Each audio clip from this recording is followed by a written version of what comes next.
جمعے کا دن ہے، شب جمعہ جو کل رات گزر گئی جمعرات کی، اور جمعے کے دن درود شریف پڑھنے کی بہت زیادہ فضیلت ہے، بہت زیادہ ثواب ہے. اس لیے آپ سے درخواست ہے کہ جو جس طرح سے پڑھنا چاہتا ہے درود شریف ایک دفعہ پڑھ دے.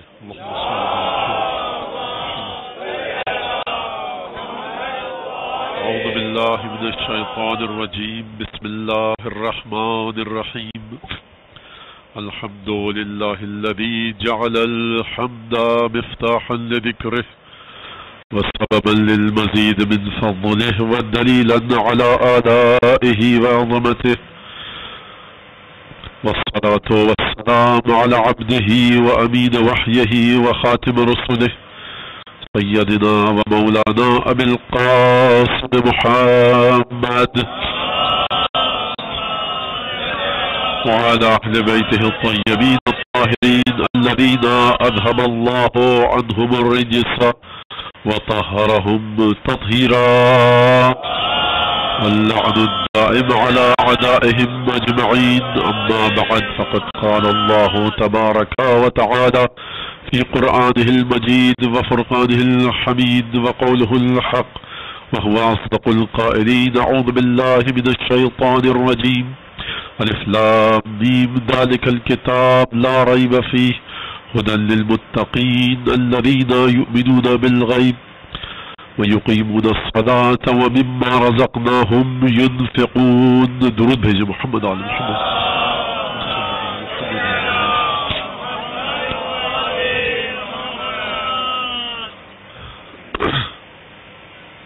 آج دوسری محرم کی مجلس ہے. درود پہ جب بات آتی ہے تو اب کچھ مسئلے ایسے پیش آ چکے ہیں کہ انسان کیسے ان کو حل کرے سمجھ میں نہیں آتا. کسی بھی مسلمان بھائی سے کہیں اپنے کہ درود، تو درود میں اختلاف، رسول خدا کی شریعت میں اختلاف. تو ہمارے جو اہل سنت حضرات ہیں ان کے یہاں درود ابراہیمی معروف ہے، ہمارے یہاں یہ درود معروف ہے.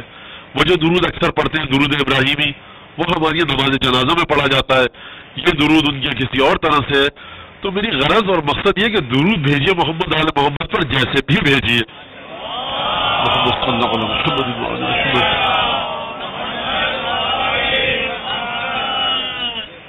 کوئی اس میں اختلاف یا جھگڑا نہیں ہے. وہ جس کے لیے آپ درود بھیج رہے ہیں نا، جو شہ لولاک ہے، جو قیامت میں شفاعت کروائیں گے، جن کی ہم سب امت ہے، وہ جانتے ہیں کہ کون محبت کے ساتھ درود بھیج رہا ہے اور کس کے دل میں میری کتنی محبت ہے، کس کے دل میں میری محبت کتنی کم ہے، کتنی زیادہ ہے. تو درود ان تک جاتا ہے. ان کو سامنے رکھ کر درود بھیجیے، ان کی آل کو سامنے رکھ کر درود بھیجیے. نہ مجھے میرے بارے میں سوچیے، نہ اس مجمع کے بارے میں سوچیے، نہ کسی اور کے بارے میں. درود بہرحال آسمان پر جاتا ہے. یہ حدیث نقل کی ہے اہل سنت اور اہل تشیع دونوں کے علماء نے کہ من صلی علیہ مرۃ صلی اللہ علیہ عشرا، جو مجھ پر ایک دفعہ درود بھیجتا ہے خدا اس پر 10 مرتبہ درود بھیجتا ہے.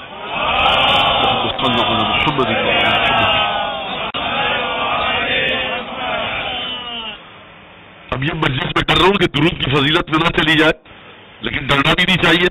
بہت بڑی عبادت ہے. لیکن انشاءاللہ کسی اور وقت عرض کروں گا. یہاں پر جو گفتگو قرآن اور سائنس یا دین اور سائنس کے حوالے سے چل رہی ہے، اور جس آیت کو میں نے آپ کے سامنے پڑھا، وہ آیت بالکل ابتدائی آیت سورہ بقرہ کی. گفتگو یقیناً خشک ہو یا تر ہو، آپ میں سے کسی کے ذہن میں آئے مولانا پتہ نہیں کہاں لے کر جانا چاہتے ہیں، یہ بھائی اس میں میرا کوئی قصور نہیں. اب جیسا بھی ہوں آپ کے سامنے ہوں، جو گفتگو بھی ہوگی آپ کے سامنے ہوگی. اور قرآن کی آیت اور حدیث کی روشنی میں کوشش کروں گا. حسین ابن علی کا دسترخوان سب کے لیے ہے، حسین ابن علی کا غم سب کے لیے ہے. میں نے کل عرض کیا جس کے دل میں، جس کے سینے میں انسان کا دل دھڑک رہا ہے اس کے لیے حسین کا غم ہے. اور چھوڑ دیجیے انسان کے دل کو، جس کے دل سینے میں جانور کا بھی دل ہے، کیونکہ حدیث نقل کی ہے اہل سنت اور اہل تشیع دونوں کے علماء نے. کوئی یہ نہ سمجھے شیعوں کی بات ہو رہی ہے سنیوں کی، نہیں، دونوں کے علماء نے نقل کی ہے کہ حسین ابن علی پر پرندوں نے گریہ کیا. بزرگان محدثین نے اس بات کو نقل کیا ہے کہ جب پتھر کو اٹھایا گیا شہادت کے بعد تو پتھر کے نیچے خون تھا، فرات کا پانی کئی کئی نیزوں اچھلا تھا. یہ حسین ابن علی کی شہادت ہے. جس کے دل میں رسول خدا کی محبت ہے وہ حسین پر گریا کرتا ہے، جس کے دل میں سیدہ کی محبت ہے وہ حسین پر گریا کرتا ہے، جس کے دل میں قیامت کا خوف ہے وہ حسین پر گریا کرے گا. کیوں؟ کیونکہ اگر وہ حسین کے غم پہ گریا نہ کرے تو روز قیامت اپنے پیغمبر کو کس طرح سے چہرہ دکھائے گا. الذین یؤمنون بالغیب، یہ غیب کیا ہے؟ غیب کا مطلب چھپی ہوئی چیز. غیب کو ثابت کیسے کیا جائے؟ دیکھیے آپ کے سامنے خود غیب ہے، ہر چیز غیب ہے. یہ آپ کا دل جو دھڑک رہا ہے یہ کیسے دھڑک رہا ہے، یہ سورج نکل رہا ہے یہ کیسے نکل رہا ہے، یہ چاند نکل رہا ہے یہ کیسے نکل رہا ہے. غیب پر جب گفتگو آئے گی تو رسول خدا کی رسالت پر بھی گفتگو آئے گی اور پروردگار کی توحید پر بھی گفتگو آئے گی. ایک چھوٹی سی مثال دے کے بات کو آگے بڑھاؤں کہ دیکھیے عزیزان گرامی، رسول خدا 40 برس تک ختمی مرتبہ مکے کے کفار کے درمیان رہے، 40 برس تک مکے کے کفار کے درمیان رہے، انہی کے ساتھ چلتے پھرتے بیٹھتے تھے، بولتے تھے، گفتگو کرتے تھے. مثال پر بہت توجہ کیجیے گا. انسان اپنے معاشرے کا اثر قبول کرتا ہے، کچھ نہ کچھ اثر تو قبول کرتا ہی ہے. پہلا اثر وہی زبان بولے گا جو اس کے گلی کوچے میں بولی جاتی ہے، وہی بدزبانی کرے گا کہ جس ماحول میں پیدا ہوا ہے. اگر گفتگو کرے گا تو اشعار کی صورت میں کرے گا، وہی گفتگو کرے گا. عرب کے اشعار کیا ہوتے تھے؟ یا خواتین پر اشعار کہے جاتے تھے، یا گھوڑے پر شعر کہے جاتے تھے، یا تلوار پر شعر کہے جاتے تھے، یا شراب کے بارے میں شعر کہے جاتے تھے. گفتگو نہایت فصیح و بلیغ ہوتی تھی. عرب کا حافظہ بہت اچھا تھا لیکن اشعار یہیں تک محدود تھے. ان کا کام کیا تھا؟ مکے میں ایک چھوٹا سا دیہات تھا کہ صاحب تجارت کی جائے. جو ہندوستان سے قافلے آتے تھے، ایران سے قافلے آتے تھے، یمن تک جاتے تھے، وہ کبھی مکے میں رکتے تھے. جو یمن سے، جو شام سے قافلہ آتا تھا وہ مکے میں رک کر جاتا تھا.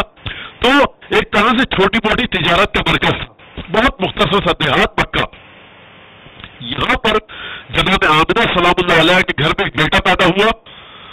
قرآن میں حضرت عیسیٰ کے انجیل میں، قرآن میں احمد کہا گیا. پروردگار عالم نے اپنی خاص مرضی سے محبت نام رکھوایا، درود بھیجیے، رسول خدا کا نام آیا.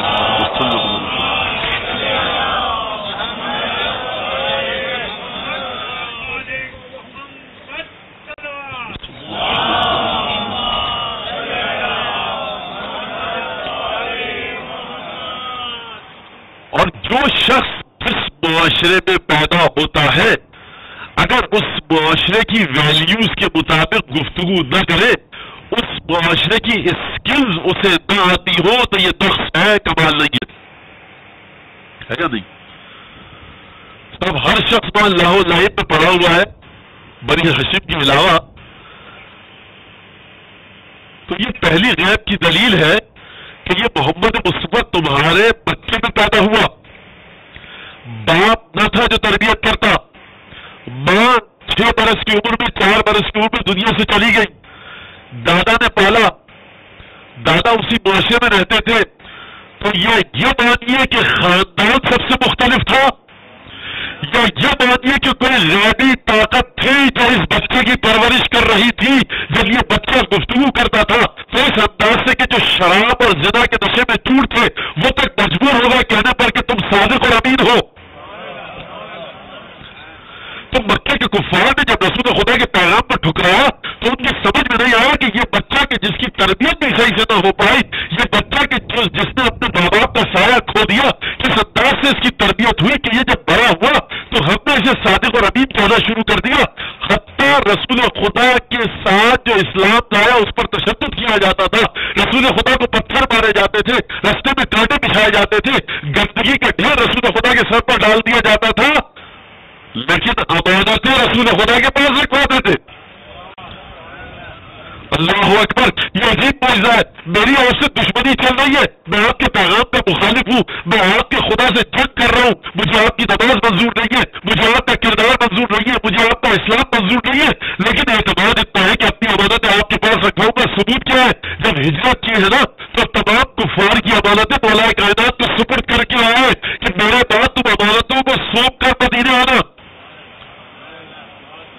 یہ غیب کی دلیل نہیں ہے.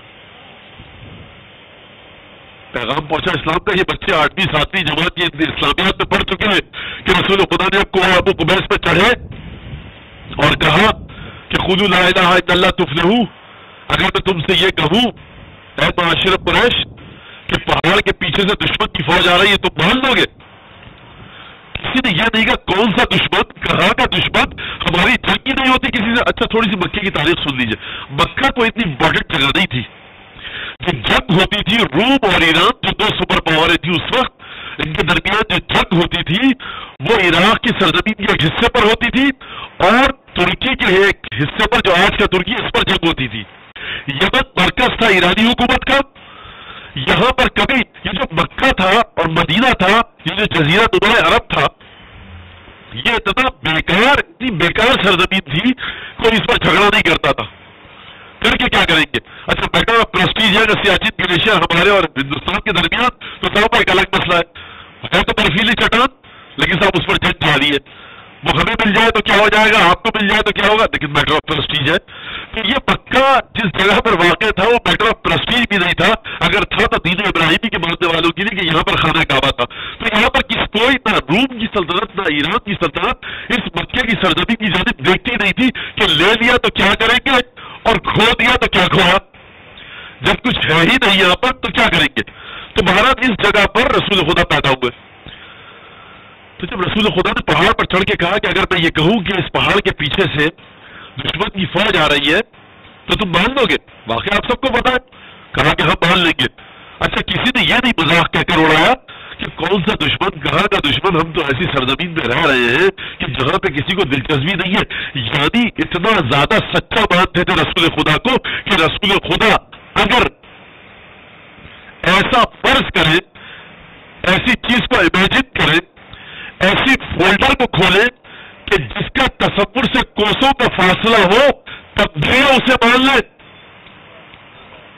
لیکن جیسے ہی خدا کی بات کی ٹھکرا دیا۔ اب کیوں ٹھکرایا یہ الگ گفتگو ہے۔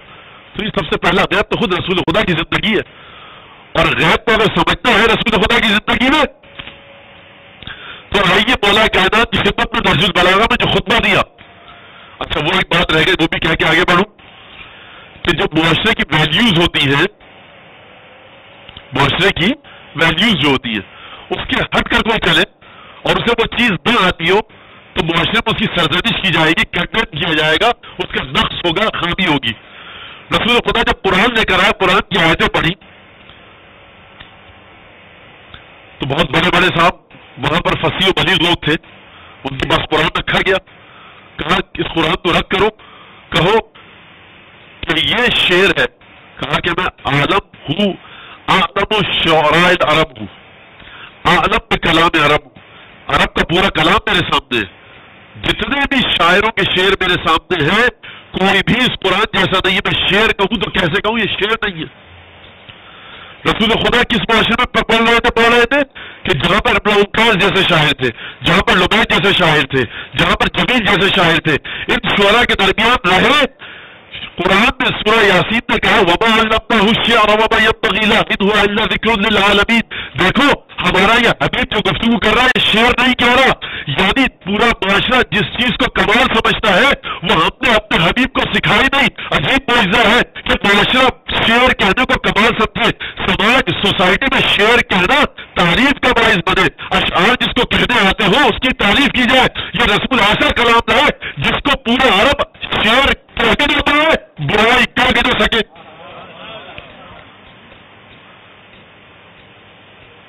کیا کہے گا وَمَا عَلَّمْنَاهُ الشِّعْرَ وَمَا يَنبَغِي لَهُ، ہم نے شعر نہیں سکھایا۔ اچھا اب کوئی یہ نہ کہے کہ رسول خدا اگر شعر کہنا چاہتے تو شعر نہیں کہہ پاتے۔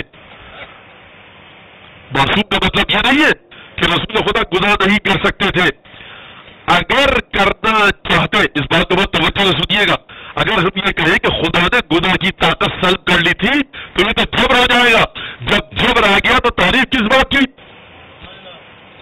رسول خدا کا علم اس مقام پر تھا کہ گناہ کی حقیقت کو سمجھتے ہیں، اطاعت کی حقیقت کو سمجھتے ہیں۔ معصوم ہونا عصمت کا معنی ہے، علم کا کمال، علم کے کمال کی وجہ سے گناہ کی جانب رسول خدا نہیں جائیں گے۔ تو اب کوئی یہ نہ کہے کہ رسول خدا شعر نہیں کہہ سکتے تھے۔ کوئی چیز ایسی نہیں ہے دنیا میں، کائنات میں، کہ کوئی انسان انجام دے پائے اور رسول خدا اسے انجام نہ دے سکے۔ یہ بات یاد رکھیے گا. لیکن رسول خدا کی شان ہے، رسول خدا کا مرتبہ ہے کہ اس چیز کے قریب نہیں جائیں گے. قرآن نے کہا وما علمناہ الشعر، ہم نے اپنے حبیب کو شعر نہیں سکھایا. تو کوئی یہ نہ سمجھے کہ رسول خدا نعوذ باللہ نابلد تھے، نعوذ باللہ نادان تھے، جاہل تھے، نعوذ باللہ شعر کے سلسلے میں. قرآن نے آگے بڑھ کر کہا کہ ہم نے کیوں اجازت نہیں دی شعر کہنے کی. وما ينبغي له، یہ ہمارے حبیب کی شان کے مطابق نہیں ہے. ان ہوا اتنا ذکر للعالمین، یہ عالمین کے لیے ذکر ہے، نصیحت ہے. شعر ویر تم کہتے رہو. کسی نے یہ نہیں کہا رسول خدا سے. مولا کائنات کا خطبہ موجود ہے نہج البلاغہ میں، لقد كنت بحرا مع رسول اللہ، خدا کی قسم میں رسول خدا کے ساتھ غار حرا میں اس وقت تھا حین نزول الوحی الیہ، کہ جب پہلی وحی رسول خدا پر نازل ہوئی. وَلَقَدْ سَمِعْتُ رَنَّةَ الشَّيْطَانِ، میں نے شیطان کی چیخ کی آواز سنی. میں نے رسول خدا سے پوچھا یا رسول اللہ ما هذه الرنة، یہ شیطان کی چیخ کی آواز کیسی ہے، چیخ کیسی ہے؟ کہا هذه رنة الشیطان، اے علی یہ شیطان کی چیخ ہے. لقد آیس من عبادته، آج کے دن شیطان اپنی عبادت سے مایوس ہو گیا. اس خطبے کو، اس ٹکڑے کو میں کئی دفعہ پڑھ چکا ہوں، مجھے غیب سے متصل کرنا ہے. اور پھر رسول خدا کے بارے میں جناب مولا کائنات نے فرمایا کہ دیکھو رسول خدا کانا یرفع کل یوم من عالم اخلاقہ، رسول خدا ہر روز اپنے اخلاق کا ایک پرچم میرے سامنے رکھتے. وہ کانا یامرنی بالاقتداء بہ، اور مجھے حکم دیتے کہ علی جو میں کر رہا ہوں وہ تم کرو. علی نے کبھی پلٹ کر یہ نہیں پوچھا کہ یا رسول اللہ یہ جو آپ مجھے چیزیں سکھا رہے ہیں یہ تو مکے میں کوئی بھی نہیں سکھاتا، آپ کے پاس کہاں سے؟ تو ماننا پڑے گا کہ علی ابن ابی طالب غیب پر پورا ایمان رکھتے تھے، اسی لیے تو شروع سے عمل کیا.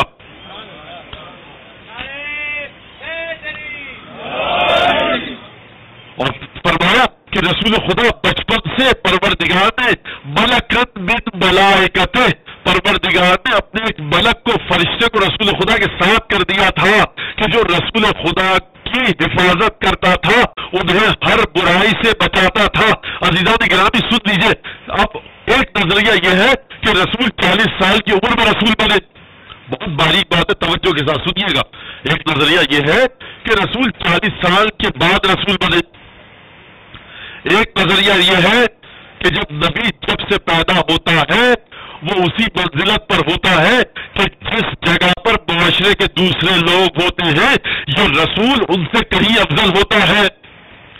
اگر یہ کہا جائے، اس بات کو مان لیا جائے کہ رسول 40 سال کی عمر میں رسول کو اچھی اور بری باتیں پتہ لگی، تو مولا کائنات کے اس خطبے کو آپ کہاں پر رکھیں گے کہ جہاں مولا فرما رہے ہیں کہ جب سے رسول خدا نے ہوش سنبھالا، جب سے رسول خدا نے ہوش سنبھالا، جب سے رسول خدا نے ہوش سنبھالا. کب سے ہوش سنبھالا یہ رسول سے پوچھیے، مجھے نہیں پتا. یہ ہمارے اور آپ کے گھر کا بچہ نہیں ہے کہ جب مونٹیسری کنڈر گارڈن میں جانا شروع کرے تب کہا جائے کہ اب ہوش سنبھالا. یہ رسول خدا کی بات ہو رہی ہے کہ جب پیدا ہوا تو فارس کے کنگرے گر پڑے، آتش کدہ بجھ گیا، دریاچہ ارومیہ، دریاچہ ساوا خشک ہو گیا، ساوے کی جھیل خشک ہو گئی. بت قدوں میں ایک پریشانی بچ گئی کہ آج واقعہ کیا ہوا ہے کہ ہمارے بت گر گئے. اسلامیات کی کتاب کی بات ہے، یہ تو بہت نچلی سطح کی کہ یہ رسول جس حلیمہ سعدیہ کے گھر میں جا کر رہے اس کے ریوڑ کی بکریوں میں دودھ اتنا زیادہ آ جائے کہ وہ احساس کر کے کوئی برکت آ گئی ہے. تو عزیزان گرامی یہ رسول بالکل مختلف رسول ہے. اب ذرا اس بات کا جواب دیجئے کہ یہ رسول ابھی رسول نہیں بنا، فرض کر لیجئے یہ رسول ہم آپ جیسا ہے نعوذ باللہ، تو پروردگار نے یہ فرشتہ رسول کے اوپر بھیجا کیوں؟ بہت توجہ کیجئے گا، بہت توجہ. یہ فرشتہ نازل کس پر ہوتا ہے؟ مریم پر نازل ہوئے، زکریا پر نازل ہوئے، ادریس پر نازل ہوئے، پیغمبروں پر نازل ہوئے، اولیاء پر نازل ہوئے. جناب آسیہ پر نازل ہوا نہیں ہوا قرآن میں ذکر نہیں ہے، لیکن لگتا ایسا ہے جو جناب آسیہ کا مرتبہ ہے کہ یقیناً فرشتے نازل ہوئے ہوں گے. یہ فرشتہ نازل کیوں ہوتا ہے؟ یہ مجھ پر نازل کیوں نہیں ہو جاتا؟ یہاں پر اب ہو سکتا ہے آپ میں سے کسی پر نازل ہو جائے. پاکستان میں بہت سارے کام ہو سکتے ہیں. یہاں پر بقول کسی کے کہ میڈیکل سائنس جو آج تک کرنے میں ناکام رہی، دیواروں پر لکھا ہوتا ہے کہ شرطیہ علاج، میڈیکل سائنس ناکام ہو گئی، دیواروں پر چاکنگ ہو رہی ہے. اور ہر کام ہمارے یہاں میں اکثر کہتا ہوں چاکنگ کے ذریعے ہوتا ہے. اور عجیب عجیب مسئلے، عجیب عجیب مرحلے ہیں. کسی کو خواب میں کچھ دکھ جاتا ہے، کسی کو خواب میں کچھ دکھ جاتا ہے. ہمارا معاشرہ بڑا عجیب ہے کہ ہم انجینئرنگ، میڈیکل سائنس اور ہیومن سائنسز کے بارے میں مراکز کی طرف دیکھتے ہیں، ہارورڈ، کیمبرج، آکسفورڈ، وہاں سے کتاب لکھ کر آئی، ہم اس کو مانتے ہیں. اگر کوئی کراچی شہر کے کونے میں خدرے میں کسی جگہ پہ کوئی جاہل آدمی جس نے یونیورسٹی کی شکل نہ دیکھی ہو کتاب لکھ دے اس موضوع پر تو ہم اسے قابل ذکر نہیں سمجھتے. لیکن مزے کی بات ہے کہ دین میں آ کر ہم یہی کرتے ہیں. دین ایسی یتیم چیز ہے کہ نہ اس نے نجف کی کبھی شکل دیکھی ہو، نہ قوم کی شکل دیکھی ہو، نہ اس نے حدیث کا مطالعہ کیا ہو، نہ تفسیر کا مطالعہ کیا ہو، نہ اسے قواعد آتے ہو دین کے قوانین کو نکالنے کے. کوئی بھی کتاب لکھ دے بس دل کو پسند آ جائے عوام کے، صاحب وہ بکتی ہے کہ اللہ دے اور بندہ لے. یہ صاحب جو مؤلف اور مصنف اور آتھر ہیں یہ کہاں پر رہتے ہیں؟ یہ عطا ہے مولا کی. مولانا آپ کو کیا تکلیف ہے؟ مولا عطا نہیں کر سکتے کیا؟ جس کو چاہے وہ علم دے. ہاتھوں کو جوڑ کر ایک بات کہوں، عطا پر یقین ہے آپ کو؟ مولانا آپ لوگ تو چلتے ہیں، آپ سمجھتے ہیں کہ جو شیروانی ٹوپی میں ہوتا ہے یا امامے میں بس وہی دین چلا سکتا ہے. اب میں امامے کی حمایت نہیں کر رہا، میں امامے کی حمایت کر سکتا ہوں کیونکہ آیت اطہیر امامے والوں کے لیے نہیں اتری ہے اور نہ ٹوپی اور شیروانی والوں کی مذمت کی گئی ہے. آپ معیار پر پرکھیے، جو معیار کے مطابق بات کریں چاہے ٹوپی اور امامے میں ہو اس کی بات سنیے، اور اگر معیار پر نہ اترے تو امامے والا بھی اس کی بات ٹھکرا دیجیے. تو ایک بات کہتا ہوں میں آپ سے، آپ خدا کی عطا پر یقین رکھتے ہیں؟ ہاں، تبھی تو کہہ رہے ہیں کہ وہ کراچی کے کسی کونے میں رہتے ہیں، انہوں نے دین پر کتاب لکھ دی، کبھی عقائد پر کتاب لکھ دی، کبھی احکام پر کتاب لکھ دی، کبھی فقہ پر کتاب لکھ دی. آڑی ترچھی اونگی بونگی قسم کی باتیں دل میں پسند آ گئی. حمایت کون کر رہا ہے؟ وہ جسے یہ نہیں پتا کہ صاحب اب یہ بات کہنے دیجیے مجھے، ممبر سے کہہ دوں کہ استقرار اور استنجا کا فرق جسے نہیں پتا لفظی وہ حمایت کر رہا ہے. اور لکھنے والا کون ہے؟ جسے یہ نہیں پتا کہ قرآن کا آخری سورہ کون سا ہے اور پہلا سورہ کون سا ہے. جسے تفسیر کے مبانی اور بنیادی اصول نہیں پتا وہ کتاب لکھ رہا ہے. اور تعریف کرنے والا وہ ہے کہ جس سے پوچھا جائے وضو میں پہلے سیدھا ہاتھ دھلتا ہے الٹا ہاتھ، یہ نہیں پتا. تعریف کر رہے ہیں آپ کس کی؟ بڑی زبردست کتاب لکھی ہے فقہ پر، بڑی زبردست کتاب لکھی ہے عقائد پر. آپ کیا جانتے ہیں حضور؟ نہیں مولانا دیکھیے، نجف نہیں گئے، قم نہیں گئے، مدرسے میں نہیں گئے، لیکن آتا ہے مولا کی پنجتن کی آتا ہے. ہاتھ جوڑ کے ایک مثال پیش کرتا ہوں اپنے بچوں کے لیے، نوجوانوں کے لیے. خدا کی عطا ہے، ہاں ہے. خدا علم ڈال سکتا ہے کسی کے بھی دل میں، بالکل ڈال سکتا ہے.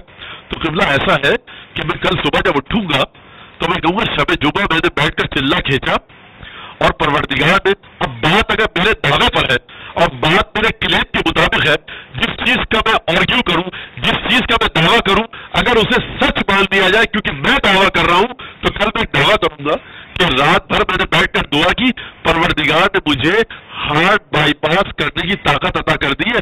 تو آپ کے والد گرامی کو پروردگار صحت دے انشاءاللہ، یا آپ کے بزرگوں کو جب ان کو دل کی تکلیف ہو تو میرے پاس میں آئیے گا.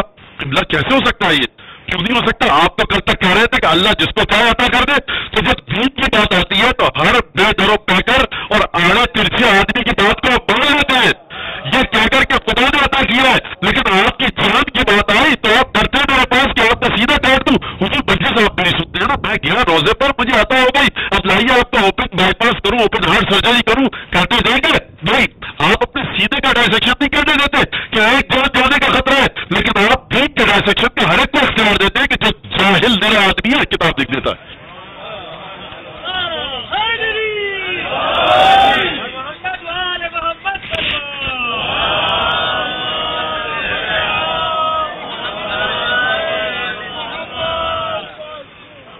حضور اگر رسول خدا صرف اپنے خاندان کے بل پر دعویٰ کر دیتے نا تو دعویٰ نبوت مان لینا چاہیے تھا.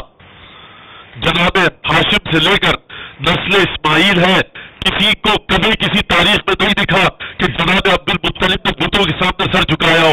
کسی تاریخ میں نہیں لکھا جناب ہاشم عبد المناف نے جناب عبداللہ نے بتوں کے سامنے سر جھکایا ہو. کسی تاریخ میں نہیں لکھا کہ نبی کریم کی والدہ گرامی نے بتوں کے سامنے سر جھکایا ہو. اگر رسول خدا اپنی خاندانی عظمت کو سامنے رکھ کر نبوت کا دعویٰ کرتے تو مکے کے لوگوں پر عقل کے مطابق ماننا لازم تھا. 40 برس لگا دیے اپنے آپ کو بنوانے اور پہچانوانے کے لیے کہ جس غیب کی باتیں میں کرنے والا ہوں، جس قرآن اور دین کی باتیں میں کرنے والا ہوں. دیکھو اپنا کردار اس انداز سے پیش کروں گا کہ تم سے پہلے کہلواؤں گا صادق اور امین، اور پھر غیب کی بات پیش کروں گا. تو یہ رسول خدا ختمی مرتبہ محمد صلی اللہ علیہ محمد،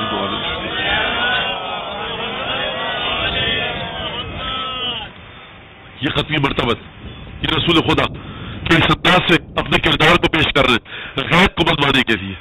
یؤمنون بالغیب. اچھا اچھا یہ ایک بات اور بھی میرے ذہن میں آئی. اچھا میرا یہ عقیدہ ہے, اپنا خیال ہے, اور یہ یقین ہے مجھے کہ مقرر اور سامع, اسپیکر, آڈیٹر اور آڈینس کے درمیان ایک رشتہ بننا چاہیے. اگر وہ رشتہ بن جائے تو پھر بہت آرام سے گفتگو ہو, اور ضروری نہیں کہ کوئی آپ بات اگر بھول گئے کہنا تو پھر وہ بیچ میں یاد آئے آپ کے نہیں کیا سوچیں گے لوگ. ارے لوگوں کو سوچنے دیجیے, جس کی ذمہ داری ادا کرنی ہے آپ کو, جس کے نام کا فرض بچھا ہے, دیکھیے وہ کیا سوچ رہا ہے. یہ موضوع رکھا کیوں میں نے, شکر یاد آ گیا. ہو سکتا ہے 11 محرم کو یاد آتا تو پھر آپ لوگوں کیسے بتاتا. کربلائی صاحب کو زحمت دینی پڑتی کہ سب کو یہ میسج کیجیے. دیکھیے ایک چیز معاشرے میں چل چکی ہے, کیا مطلب وضو ایسے کیوں ہوتا ہے؟ بھائی حدیث میں آیا, کوئی تو ریزن ہوگی. حدیث میں آیا نہیں, حدیث میں تو آیا ہے, لیکن اس کا فلسفہ کیا ہے؟ بھائی فلسفہ جو وضو لایا ہے جب اس نے نہیں بتایا تو میں آپ کو کیسے بتاؤں؟ نہیں مولانا یہ تو بات ہے کہ ہمارے پاس ایک قاعدہ ہے کہ جس چیز پر عقل حکم کرتی ہے اسی کا شریعت نے حکم دیا ہے, اور جس کا شریعت حکم دیتی ہے اسی کا عقل حکم دیتی ہے. حضور اس طرح کا کوئی قاعدہ کسی عالم نے آج تک بیان نہیں کیا ہے جو میرے پاس لے آئے اس قاعدے کو کسی معتبر کتاب سے نکال کر تو میں اپنا نامہ اس کے سر پر رکھ دوں گا, مجلس پڑھنا چھوڑ دوں گا. یہ قاعدہ موجود ہے لیکن امپلیمنٹیشن بہت غلط کیا جاتا ہے. اگر عقل حکم کر رہی ہوتی اور جو آپ کی عقل جس کے مطابق حکم کر رہی ہے اسی کے مطابق شریعت کو حکم کرنا ہوتا تو یہ بیچارے پروردگار عالم اللہ سبحانہ و تعالیٰ نے 1,24,000 پیغمبروں کو کیوں بھیجا؟ کیوں بھیجا؟ عقل کہاں تک ہے؟ پہلے عقل کے دائرہ کار کو تو معین کیجیے. حضور عقل گویا آپ کی آنکھ ہے, آپ کی آنکھ کا نور جہاں تک آپ کو چیز دکھاتا ہے آپ اس کو دیکھ سکتے ہیں. دیوار کے پیچھے جو چیز ہے آپ اس کو نہیں دیکھ سکتے. میں کہوں گا دیوار کے پیچھے کیا ہو رہا ہے, آپ کہیں گے میں نہیں دیکھ سکتا. میں کہوں گا آپ کو تو آنکھیں دیے, دیکھیے کچھ تو ہوگا. آپ کہیں گے مولانا ہے تو کچھ ضرور, لیکن میں کیسے دیکھوں, میری آنکھ ادھر نہیں دیکھ پا رہی. عجیب بات کرتے ہیں, آپ کو آنکھ نہیں ہے تو عقل کے بارے میں بھی یہی چاہیے کہ آپ سوچیے سمجھیے کہ یہ عبادتیں کیوں عطا کی پروردگار نے. کوئی تو فلسفہ ہوگا, بعض کا فلسفہ بتایا گیا. آپ کو عقل ہے نا, ذرا سوچیے. مولانا عقل تو ہے میری, لیکن عقل اس وقت کام کرتی ہے جب اس کے پاس ڈیٹا آئے, گیون آئے, اس انفارمیشن کو لے کر پروسیسنگ کرے, پروسیسنگ کے بعد وہ نتیجہ دے. پھر عقل کہتی ہے کہ یہ چیز کنکلوژن سامنے آیا. جب عقل کسی چیز تک پہنچ ہی نہ پائے, جب عقل کو ڈیٹا دیا ہی نہ جائے تو وہ کس چیز کو پروسیس کر کے نتیجہ دے گی؟ نہیں مولانا عقل تو دیکھیے سوچنے کے لیے دی ہے, تو وہی میرا سوال ہوگا, آپ کو آنکھ تو دیکھنے کے لیے دی ہے نا, ذرا دیکھیے دیوار کے پیچھے کیا ہو رہا ہے. تو اگر سب کا سب عقل کے ذریعے ہو سکتا تو پروردگار یہ نہ کہتا کہ یؤمنون بالغیب, غیب پر ایمان لاتے. پہلی صفت جو پروردگار نے مومنین کی بیان کی, متقین کی بیان کی, کہا کہ یؤمنون بالغیب, یہ غیب پر ایمان لاتے ہیں. مولانا پروردگار نے اتنی زیادہ عقل کی تعریف کی ہے. اصول کافی کا پہلا چیپٹر ہے کتاب العقل والجہل. عقل عقل عقل عقل, لا دین لمن لا عقل, اس کے پاس دین نہیں ہے جس کے پاس عقل نہیں ہے. تو یہ تو عقل کی تعریف کی گئی ہے, اور کہا کہ اس کے پاس حیا نہیں ہے جس کے پاس دین اور عقل نہیں ہے. یعنی حیا, شرم, عقل, دین, یہ تینوں چیزیں ساتھ ساتھ میں مولانا عقل کی تو تعریف کی جا رہی ہے. پروردگار قرآن میں کہہ رہا ہے لعلکم تعقلون, لعلکم یعقلون, افلا تعقلون. عقل سے کیوں استعمال نہیں کرتے, عقل سے کیوں استعمال نہیں کرتے, عقل کے ذریعے کیوں نہیں سوچتے ہو؟ تو پروردگار قرآن میں عقل کی تعریف کر رہا ہے اور آپ عقل کی مذمت کر رہے ہیں. سوال سمجھ میں آ گیا؟ آگے بڑھوں. اچھا وہی قرآن جو کہہ رہا ہے کہ عقل کی تعریف میں کر رہا ہوں, اسی قرآن میں تو آیا نا کہ یؤمنون بالغیب. غیب تو مطلب چھپی ہوئی چیز. جب پروردگار کہہ رہا ہے چھپی ہوئی ہے, یعنی تمہاری عقل سے بھی چھپی ہوئی ہے, تمہاری آنکھوں سے بھی چھپی ہوئی ہے, تمہارے کانوں سے بھی چھپی ہوئی ہے, تمہارے شعور سے بھی چھپی ہوئی ہے. غیب پر ایمان لاؤ. پروردگار اب غیب کہاں تک ہے, کیا ہے سلسلہ, وہ غلط بات ہے. لہذا اس مسئلے کو حل کر کے آگے بڑھنا ہوگا کہ جو پروردگار غیب کی تعریف کر رہا ہے اور متقین کی تعریف کر رہا ہے کہ یہ متقین غیب پر ایمان لاتے ہیں. دیکھو اے تقوی رکھنے والوں, تم غیب پر ایمان رکھو. یہ تمہاری پہلی تعریف ہے قرآن میں جو ہم نے کی. نماز قائم کرتے ہیں اور جو ہم نے رزق عطا کیا ہے اس پر اسے انفاق کرتے ہیں, محتاجوں کو دیتے ہیں. ہم ہی غیب کی تعریف کر رہے ہیں, ہم تمہاری تعریف کر رہے ہیں کہ تم غیب پر ایمان لاتے ہو, لیکن ہم عقل والوں کی بھی تعریف کر رہے ہیں. تو یہ ٹکراؤ دور ہو تو کیسے ہو؟ اگر آپ یہاں تک آ گئے اور یہ ٹکراؤ اور کولیجن آپ نے سمجھ لیا اور یہ تصادم آپ نے سمجھ دیا، یہ جو ہیڈ ٹو ہیڈ کالیجن ہو رہا ہے، تو اب میں اس ہیڈ ٹو ہیڈ کالیجن کو حل کر کے آگے بڑھوں گا۔ ایک اور حدیث بتا دوں کہ چھٹے امام فرماتے ہیں کہ ان دین اللہ لا یصاب بالعقول،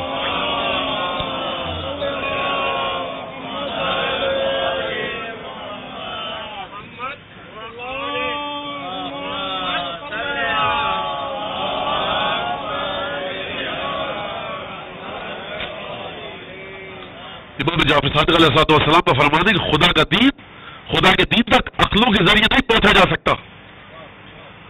تو چھٹے امام کہہ رہے ہیں کہ جو ہماری گفتگو خاندانہ رسالت اہل رسول کا ایک طریقہ ہے، 8ویں امام کی حدیث ہے، ما خالف کتاب ربنا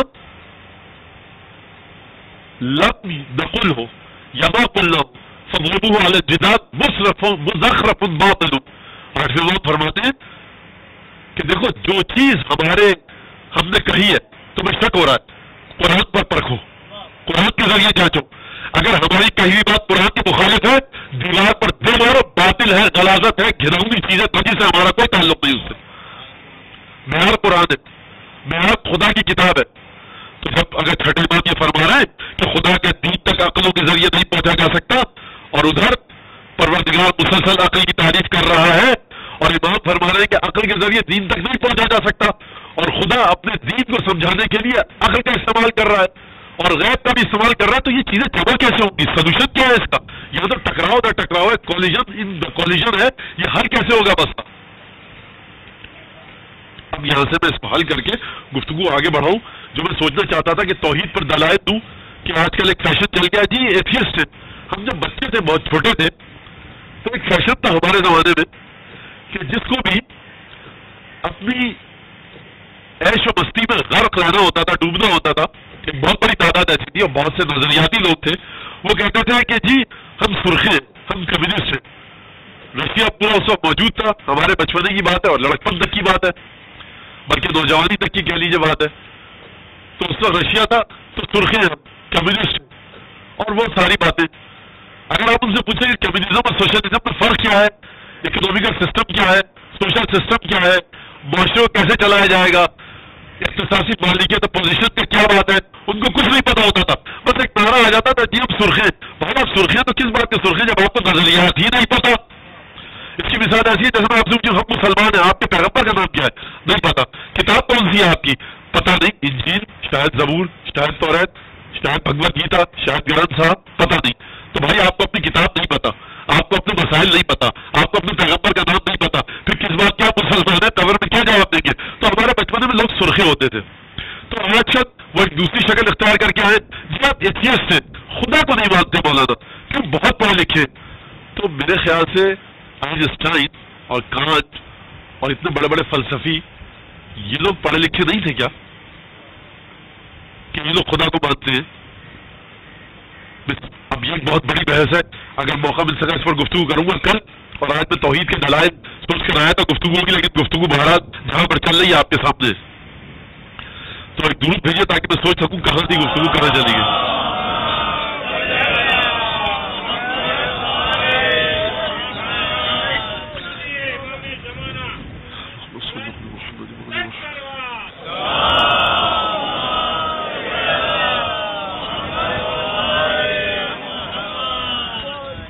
اس ٹکراؤ پہ چل رہی تھی گفتگو، اس ٹکراؤ کو پروردگار نے حل کہاں سے کیا ہے؟ دیکھیے صلوات کی برکت ہے، مجھے یاد آ گیا میں کہاں پر گفتگو چھوڑی تھی۔ دیکھیے میں نے ابھی عرض کیا کہ عقل ایک جگہ تک آپ کو لے کے جاتی ہے، اس سے آگے پھر عقل نہیں دکھاتی۔ یہ واقعہ کربلا غیب کی بہت اچھی مثال ہے۔ لوگ حسین ابن علی کے ساتھ چل رہے ہیں، کیا ہوگا کچھ نہیں پتا، وہ غیب ہے کربلا جا کے کیا ہوگا۔ اب تک مولا بتلا چکے ہیں کہ سب شہید ہو جائیں گے، لیکن کیسے ہوں گے کیا ہوگا کچھ نہیں پتا، تو یہ غیب ہے نا۔ لیکن عقل کے ذریعے غیب تک پہنچا جا سکتا ہے، عقل کے ذریعے غیب پر ایمان لایا جا سکتا ہے۔ تمہاری عقل کیا کہتی ہے؟ یہ کون ہے جو بلا رہا ہے؟ حسین ابن علی ہے۔ کس کا بیٹا ہے؟ رسول کا بیٹا ہے۔ اس کی ماں کون ہے؟ فاطمہ زہرا۔ کیا اس کے خاندان میں کبھی غداری، نجاست، دھوکہ، جھوٹ، فریب، مکر ہے؟ نہیں ہے۔ تو اگر اس کے خاندان میں کبھی مکر نہیں ہے اور اب تمہیں بلا رہا ہے اور کہہ رہا ہے دیکھو ہمارے ساتھ جاؤ گے شہید ہو جاؤ گے، تو اس سے سچا آدمی کون ہے؟ عقل کہتی ہے اس کے ساتھ ہو جاؤ، ہوگا کیا نہیں پتا، لیکن عقل کہہ رہی ہے اس کے ساتھ ہو جاؤ. اور قرآن نے کیا کہا؟ جب رسول خدا کے پیغام کو لوگوں نے ٹھکرایا تو قرآن نے کہا کہ حبیب ان سے کہو فقط لبثت فیکم عمرا من سنین، اے مکے والو تم میرے پیغام کو کیوں ٹھکرا رہے ہو؟ میں تمہارے ساتھ رہ رہا ہوں، اٹھ رہا ہوں، بیٹھ رہا ہوں، دیکھ رہے ہو کہ تم جب شراب کے نشے میں دھت رہتے تھے میں نے نجاست تک کے قریب نہیں کیا. جب تم اپنے رابطوں میں ان لیجیٹیمیٹ رابطوں میں خواتین کے ساتھ تمہیں کوئی خوف نہ تھا، ہمارا خاندان پاک و پاک باز رہا. جب تم سود کی کمائی کھاتے تھے ہمارے گھر میں سود کی کمائی نہیں آئی. جب تم بتوں کے سامنے سر جھکاتے تھے ہمارے خاندان کے کسی شخص نے بتوں کے سامنے سر نہیں جھکایا. جب تمہاری عورتیں بازار اوکاز میں مکے میں بے پردہ گھومتی تھی اپنے بےغیرتی کے ساتھ حسن کا مظاہرہ کر کے، تو ہمارے گھر کی خواتین پردے میں رہتی تھی. کوئی بے حیائی بےغیرتی جھوٹ مکر فریب ہمارے خاندان سے نہیں نکلا.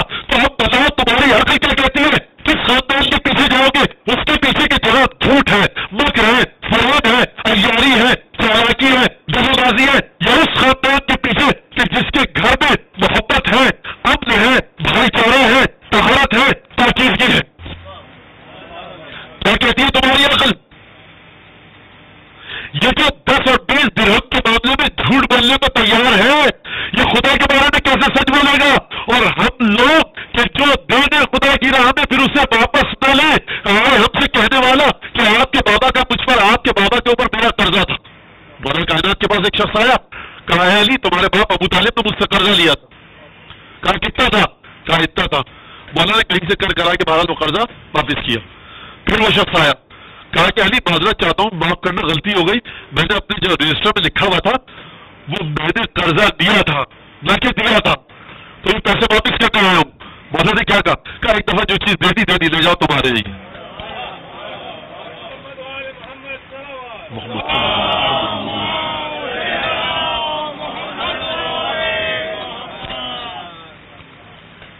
یہ وہ گھرانہ ہے تو کیا شرافت ہے، عقل کہتی ہے اس کے پیچھے چلے. اب میں بچوں کے لیے مثال دے کے مسائل کی منزل کی طرف آؤں. ڈاکٹر آپ کو دوائیں دیتا ہے، کوئی ٹیبلٹ ہری ہوتی ہے، کوئی سفید ہوتی ہے، کوئی لال ہوتی ہے. کیا آپ کی عقل سمجھ سکتی ہے کہ لال ٹیبلٹ میں کون سی دوا ہوگی اور یلو ٹیبلٹ میں کون سی دوا ہوگی؟ عقل نہیں سمجھ سکتی. لیکن آپ کی عقل کیا کام کرتی ہے؟ آپ کہتے ہیں میری طبیعت خراب ہے، 1 مہینے سے طبیعت خراب چل رہی ہے، کسی ایسے ڈاکٹر کا پتہ لگائیے، دوستوں سے کہتے ہیں، خاندان والوں سے کہتے ہیں کہ جس کی بہت اچھا ڈاکٹر ہو، تجربہ کار ہو. آپ کے دوست احباب رشتے دار میڈیکل کالجز سے تعلق رکھنے والے دوڑ بھاگ کرتے ہیں اور آپ کو ایک ڈاکٹر کا پتہ بتاتے ہیں. آپ پوچھتے ہیں کیا ہوا؟ صاحب یہ امریکہ سے پڑھا لکھا ہے اور FRCS کیا ہے اور FMG کیا اور کیا کیا ڈگریاں جو آج کل ہے سے لے کے Z تک وہ سب کی ہیں، اور کراچی میں ان ہاسپٹلز میں رہ چکا ہے، اتنے سال کا تجربہ ہے، اور یہ سب باتیں. اب آپ کی عقل سوچتی ہے اچھا فلاں کالج سے کیا ہے، امریکہ میں فلاں کالج سے کیا ہے، اتنے سال کا ایکسپیرینس ہے، وہاں آپریشن کر چکا ہے، ٹھیک ہے. بلائٹ تھراپی تو نہیں کرتا، یعنی اٹکل میں اندازے کے ساتھ اپنے دوائیں تو نہیں دیتا. جیسے بہت سے مولانا حضرات سے پوچھے کہ خبز واجب ہے نہیں، وہ کہتے ہیں احتیاطاً دے دیجیے. بھیا احتیاطاً اس کے لیے 1-1.5 لاکھ روپے کا مسئلہ خرچ ہو جائے گا، آپ نے کہہ دیا احتیاطاً دے دیجیے، ذرا سوچ کے مسئلہ مرجع تقلید سے پوچھ کے بتائیے. مولانا نماز نہیں ہو گیا، احتیاطاً دوبارہ پڑھ لیجیے، جو فتویٰ ہے وہ بتلائیے. تو بہت سے ڈاکٹر بھی ایسے ہوتے ہیں احتیاطاً 8-10 قسم کی اینٹی بایوٹک لکھ دی، کوئی اینٹی بایوٹک تو نشانے پر لائے گی نہیں، یہ بڑے اچھے طریقے سے کام کرتا ہے. اب آپ کی عقل نے کیا کہا؟ آپ کی عقل نے آپ پر دباؤ ڈالا کہ اس ڈاکٹر کے پاس جائیے. ہوتا ہے ایسا نہیں ہوتا؟ اب آپ چلے گئے، ڈاکٹر نے آپ سے کہا کہ دیکھیے 1 ہفتے تک اس ٹیبلٹ کو آدھا کر کے کھائیے گا، 15 دن بعد 2 ٹیبلٹ کھائیے گا، اور پھر 15 دن کے بعد یہ ٹیبلٹ بند کر دیجیے گا، یہ صبح کے ناشتے سے پہلے کھائیے گا، یہ بعد میں کھائیے گا. ایسے ویسے سب دواؤں کا سلسلہ آپ سب حضرات جانتے ہیں. آپ یہ نہیں کہتے اس سے ڈاکٹر صاحب یہ میری سمجھ میں نہیں آ رہا کہ 15 دن تک آدھی ٹیبلٹ، 15 دن کے بعد پھر پوری ٹیبلٹ، پھر 20 دن کے بعد ٹیبلٹ کو بند کر دوں، یہ میری عقل میں نہیں آ رہا. ڈاکٹر کہا دیکھیے جب آپ اس دروازے سے اندر آئے تھے نا تو آپ کو اپنی عقل کو استعمال کرنا تھا کہ کس ڈاکٹر کے پاس جا رہے ہیں. جب آپ نے بچپن میں تو آپ کی ماں باپ نے پڑھا دیا لا الہ الا اللہ محمد رسول اللہ، اب جب بڑے ہو گئے نا تو اپنی عقل سے سوچ دیجیے کہ لا الہ الا اللہ محمد الرسول اللہ جب ایک دفعہ کہہ دیا دین حق ہے، آپ نے دیکھا دین کون لایا ہے، دین کے اولیاء کون ہے، قرآن کیسی کتاب ہے، رسول خدا کی سیرت کیا تھی، رسول کا کردار کیا تھا، سنت حسنہ، سنت طیبہ، حیات طیبہ، پورا کردار کے سامنے آتے کہ یہ رسول خدا ہمارے جھوٹ نہیں بول سکتے، کردار بہت بلند تھا، عقل نے جیسا ہی دیکھا کردار بہت بلند تھا، کہا کہ کلمہ پڑھ لے، دل سے کل تک ماں باپ نے سکھایا تھا، اب اپنے دل سے کلمہ پڑھ لے، اب جو یہ رسول حکم دے، اب یہ مت کہنا کہ صبح کو تو فریش ہوتے ہیں، یا رسول اللہ 25-30 رکعت واجب کر دینا تاکہ ایکسرسائز بھی ہو جاتی اور نماز بھی ہو جاتی، یا رسول اللہ یہ کیا بات ہے کہ جو مردار گوشت، بکرے کا گوشت، وہی جو 4 رکعت ذبح کر کے کاٹا جائے، جو جھٹکے کا گوشت ہے اس کی ایک بوٹی تو کھانے کی اجازت دیجیے، یہ جہاں لگ جائے ہم بات کریں، ہماری عقل میں سمجھ میں نہیں آ رہا۔ حضور آپ کی عقل کی اوقات کیا ہے؟ ہمارے بچپن میں کہا جاتا تھا جب بخار ہو جائے تو لحاظ پوڑ کے سو جاؤ، پسینہ آئے گا بخار اتر جائے گا، اب ڈاکٹر کہتے ہیں خدا کے لیے کام مت کریں۔ ڈینٹسٹ حضرات کے ساتھ مجھے بیٹھنے کا اتفاق ہوا تو گفتگو ہوئی، ظاہر سی بات ہے کہ ہم لوگ دین کے جو مسائل ہیں وہ پوچھتے ہیں، ڈسکس کرتے ہیں، تو انہوں نے کہا کہ پہلے کہتے تھے کہ دانتوں میں برش کیا جائے ایک خاص اینگل سے، اب وہ ریسرچ غلط ثابت ہو گئی، اب اس اینگل سے کیا ریسرچ انہوں نے مجھے بتائی کہ برش کرنے کا یہ طریقہ ہے۔ تو انسان تو آج تک دانتوں کو صاف کس طرح سے کیا جائے اس کی حقیقت تک نہیں پہنچ سکا، تو روح کی ترقی تک کیسے پہنچو گے؟ میرے بھائی عقل کو ایک حد تک لے کر جاؤ، اس کے بعد اپنے عقل کو چھوڑ دو۔ جب آپ جہاز میں بیٹھتے ہیں تو عقل سے کہتے ہیں کہ صاحب سب سے اچھی ایئر لائن کون سی ہے؟ یہ وہ ایئر لائن تو نہیں کہ جس کا جہاز ایئرپورٹ سے کچھ کلومیٹر پہلے ہی اتر جاتا ہے یا ایئرپورٹ پر اترتا ہے۔ جب آپ نے دیکھ لیا پائلٹ اچھا ہے، سمجھ میں آ گیا، اب پائلٹ کہہ رہا ہے بیلٹ ڈال لیجیے، بیلٹ کھول لیجیے، اب یہ کیجیے، اب وہ کیجیے، اب کرسی کو اپنی یوں کیجیے، اب یہ مت کیجیے، اب وہ مت کیجیے۔ آپ بار بار جا کر کیپٹن سے نہیں پوچھتے، ٹرین میں جب ٹرین ڈرائیور عملہ آ کر آپ کو کوئی بات کہتا ہے اس سے بار بار نہیں پوچھتے، آپ کہتے ہیں بھائی یہ زیادہ جانتا ہے۔ یہ ٹکٹ خریدنے سے پہلے سوچنا چاہیے تھا۔ تو عزیزان کرام یہ جو کہا جا رہا ہے نا کہ دین عقل ہے، بالکل عقل ہے، لیکن کس کی عقل؟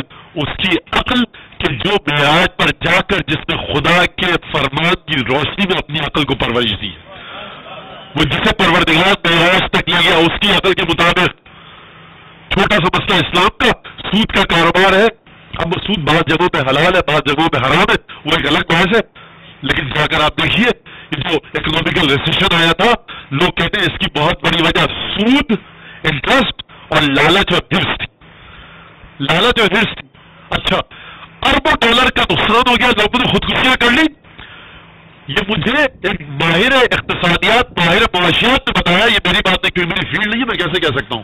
بہرحال مولانوں کی کئی قسمیں، کچھ مولانا ہیں جو ہر فیلڈ میں ہیں، کچھ ہم جیسے ہیں جو بیچارے جاہل ہیں، نادان، تھوڑا سا قرآن آتا ہے، تھوڑی سی حدیث آتی ہے، بھائی اس کے علاوہ کچھ نہیں آتا، تو ہماری عادت ہے جس فیلڈ کا جو آدمی ملتا ہے اس سے پوچھ لیتے ہیں۔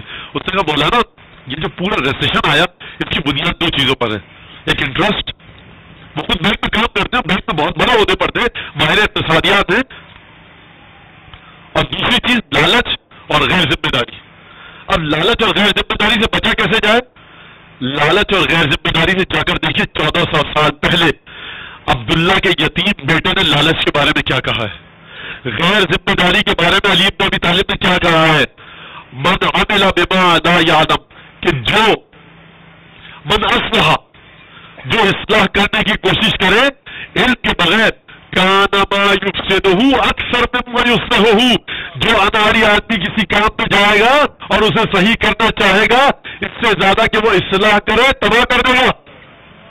پھر 1400 سال پہلے کہہ دیا تھا نا، تو بینک کا جو عملہ تھا جس نے غیر ذمہ داری کا ثبوت دیا مورگیج دینے کے سلسلے میں، اگر وہ اپنی اسٹڈی کر لیتا کہ جس کو قرضہ دیا جا رہا ہے یہ ریٹرن کر سکتا ہے یا نہیں، آپ وہ اپنی رینج تک پہنچانے کے لیے کہ بینک مینیجر نے، بینک کے ڈائریکٹر نے، بینک کے پریزیڈنٹ نے کہا کہ اس برانچ کو $2 million at the end of the year دینا ہے، آپ لگے آپ نے چیک نہیں کیا، آپ نے کسی طرح سے $2 ملین تک کی رینج تک پہنچا دوں، غیر ذمہ داری کا مظاہرہ کیا آپ نے، مورگیج کی انسٹالمنٹ واپس نہیں آئی، بینک ہو گیا۔ اگر آپ جا کر علی بن ابی طالب پہ کال پڑھ لیتے، جا کر دیکھو تو صحیح جو تم سے قرضہ لے رہا ہے واپس کر سکتا ہے یا نہیں۔ دوسری بنیاد لالچ، یشیب ابن آدم ویشب فی الخصلتان الحرص وطول الامل، یہ ہمارے رسول خدا ہماری جان قربان ہو 1400 سال پہلے فرما گئے کہ انسان جتنا بوڑھا ہوتا رہتا ہے اس میں لالچ اور لمبی لمبی آرزویں جوان ہوتی رہتی ہیں۔ فرمایا کہ میں تم پر کفر کے سلسلے میں نہیں ڈرتا، اے میری امت، میں یہ نہیں ڈرتا کہ تم کافر ہو جاؤ گے، میرے دین کو چھوڑ دو گے، میں تم پر ڈرتا ہوں کہ تم میں لالچ آ جائے گی۔ 2 چھوٹی چھوٹی حدیثیں اگر دنیا کے یہ بینک والے دیکھ لیتے تو یہاں تک مسئلہ نہیں پہنچتا، تو عزیزان گرامی یہ غیب کی گفتگو ہے کہ غیب کو کس طرح سے مانا جائے، غیب تک کس طرح سے پہنچا جائے، یہ غیب. اور میں نے عرض کیا کہ اگر کوئی بڑا شخص غیب پر ایمان لائے تو وہ بہت بڑی بات ہے، لیکن حسین ابن علی نے جو قافلہ تیار کیا یہ ان لوگوں کا ہے کہ جو حسین پر پورا اطمینان رکھتے ہیں. چھوڑیے ذکر ابو الفضل عباس کا، علی اکبر کو بھی چھوڑیے، شہزادہ قاسم کا ذکر بھی چھوڑیے. معراج حسین کے قافلے کی یہ ہے کہ جو 3 سالہ بچی بھی ہے نا، خدا واقعی نہیں سمجھ میں آتا. میں جب شہزادی رقیہ اور سکینہ کی عمر دیکھتا ہوں، 3 سال کی عمر، اور غیب پر ایمان کا مرتبہ اور مرحلہ یہ ہے کہ کبھی باپ سے شکایت نہیں کی کہ ہمیں مدینے سے اٹھا کر کیوں لائے. سمجھیے یہ جو ہم 3 سال کی بچی کہہ کر گزر جاتے ہیں معمولی چیز نہیں ہے کوئی. مجھے حکم دیا گیا جناب حر کے مسائل پڑھوں تو یہ حر کی مثال وہی ہے کہ غیب پر پورا ایمان. جب ایک منزل پر پہنچے حسین ابن علی کے ساتھیوں نے اللہ اکبر کی آواز بلند کی. کہا کہ کیا ہوا؟ کہا کہ مولا نخلستان نظر آ رہا ہے سامنے. بعض دوسرے دوستوں نے کہا کہ ہم کئی دفعہ اس مقام سے گزرے ہیں، یہاں کوئی نخلستان نہیں ہے. اچھا، مولا حسین کی عادت تھی کہ جب تک کوئی ضرورت پیش نہیں آتی تھی آپ اپنے علم غیب کو ظاہر نہیں کرتے تھے. جب اور نزدیک ہوئے کہا دیکھا کہ گھڑ سوار نیزوں کے ساتھ آ رہے ہیں. ساتھیوں نے کہا مولا پہاڑ کی اوٹ میں چلے جائیے تاکہ یہ ہم پر پیچھے سے حملہ نہ کریں. خواتین کو، شہزادیوں کو پہاڑ کے ساتھ رکھ دیجئے اور ہم آگے آ جاتے ہیں، اگر جنگ ہو تو ہم دفاع کر سکیں. مولا نے اس بات کو پسند فرمایا اور پہاڑ کے پاس جا کر پشت پر پہاڑ، سامنے سے لشکر. جانب صلی اللہ علیہ کیا بات، یعنی کیا کہے آدمی. خدایا کہ سید الشہداء جو مشکلات ہیں لوگوں کی دور فرما اور ہمیں اس قابل بنا کہ حسین ابن علی کی معرفت پیدا کر سکے. جب لشکر نزدیک آیا تو حسین ابن علی نے دیکھا کہ حر کے لشکر کی زبانیں نکلی ہوئی ہیں، جانوروں کی زبانیں نکلی ہوئی ہیں. حسین نے عباس اور علی اکبر کو حکم دیا کہ ان کو پانی پلاؤ اور دیکھو جانوروں کے منہ کے آگے برتن رکھ دو، اور جب تک جانور 3 دفعہ اپنا منہ نہ ہٹائے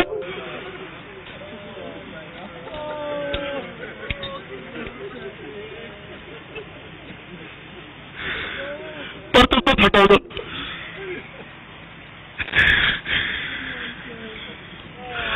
پورے قافلے کو پانی پلایا گیا. قافلہ چلا گیا، کنارے پہ کھڑا ہو گیا. علی ابن طغان محاربی کہتا ہے کہ میں لشکر سے پیچھے رہ گیا تھا، میرا اونٹ جو تھا وہ ناتواں ہو گیا تھا پیاس کی شدت سے. جب میں آیا اور میں اونٹ سے جس لگا کر چھلانگ لگا کر نیچے اترا تو مجھ میں پیاس کی شدت کی وجہ سے اتنی طاقت نہیں رہ گئی تھی کہ میں پشکیزے سے پانی نکال کر پیتا. حسین ابن علی نزدیک آئے، کہا پشکیزے میں پانی رکھا ہے پی لو. جب میں نے مشکیزہ کھولا تو مشکیزے کا پانی بھل بھل بہنے لگا، میرے ہاتھ تک کپانے لگے، میں پانی نہ پی پایا. مولانا کا انا خراویہ یا اخی، گفتگو کا جملہ دیکھیے، جلد کرنے آیا. مولا فرمایا میرے بھائی مشکیزے کے منہ کو موڑ دے، پانی کم نکلے گا، سکون سے پانی پیو. میرے سمجھ میں بات نہیں آئی، عجیب کام کیا فاطمہ کے لاڈلے نے. مولا آگے بڑھے، اپنے ہاتھوں سے مشکیزہ اٹھایا. یہ ہے وہ خاندان کہ جو کرامت انسانی کی بلند ترین منزلوں پر ہے. اس خاندان کے علاوہ کہیں اور کوئی نجات نہیں. مولا نے اپنے ہاتھوں سے پانی پلایا.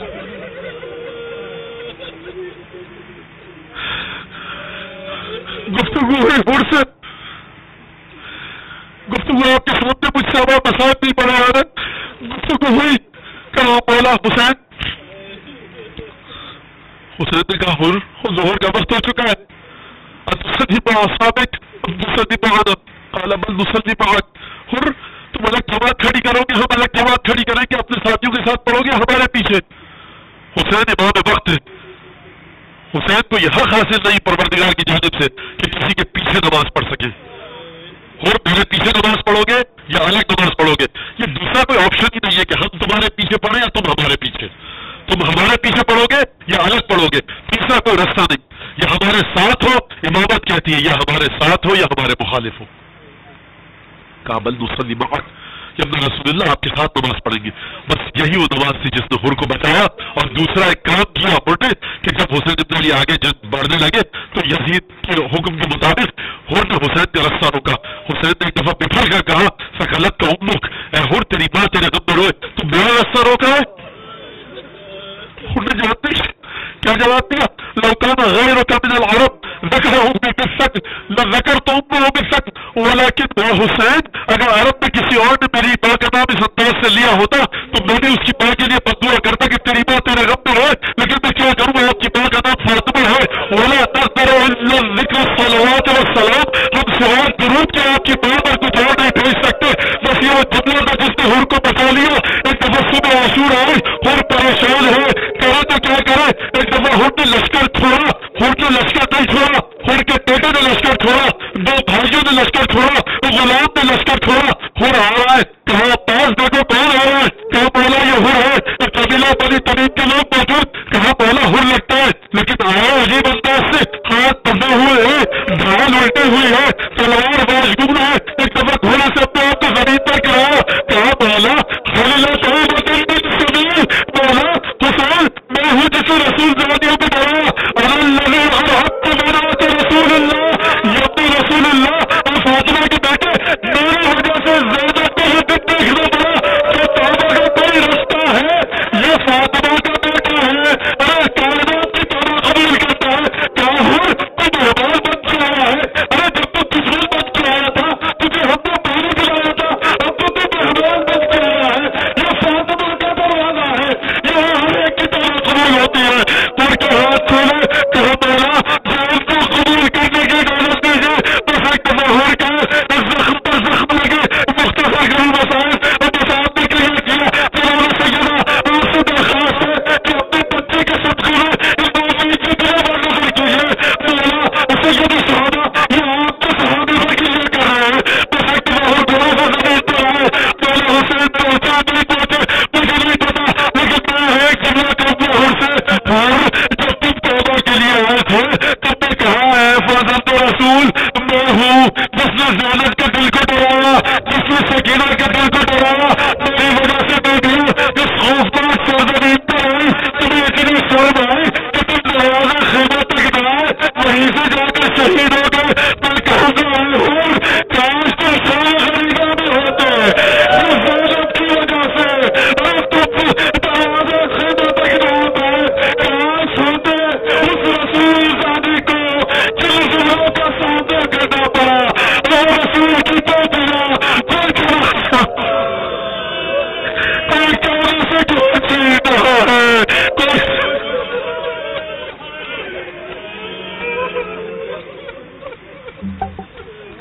اللہ رحمت اللہ.